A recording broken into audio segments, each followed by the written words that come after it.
Pasca Gunung Agung erupsi dan berstatus awas, warga yang mengungsi terus bertambah. Di posko pengungsian Balai Pertanian Rendang, Karangasem hingga Rabu pagi, jumlah pengungsi mencapai 5.000 jiwa lebih. Hingga Rabu pagi, warga terus berdatangan ke posko pengungsian di Balai Pertanian Desa Rendang, Karangasem. Jumlah warga yang mengungsi di posko pengungsian ini mencapai 5.000 jiwa lebih. Sebagian besar warga berasal dari 11 dusun di Desa Besakih yang berada dalam zona merah radius 6 km dari puncak Gunung Agung.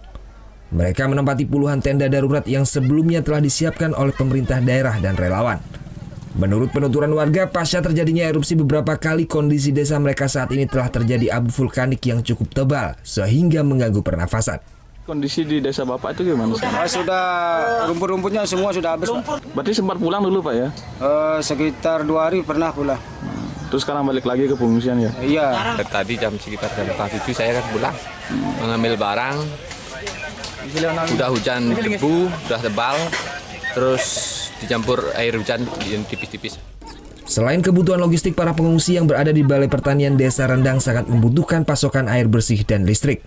Kalau jumlah tenda sih cukup, tapi kami di pengungsian di sini, masyarakat kami di sini kekurangan air bersih sama pengeluaran dari PLN.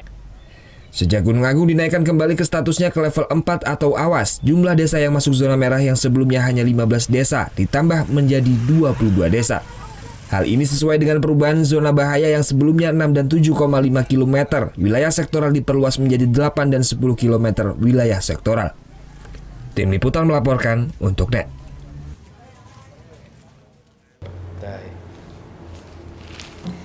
Udah selesai kan nontonnya? Nah, jadi jangan lupa buat like, komen, dan subscribe ya.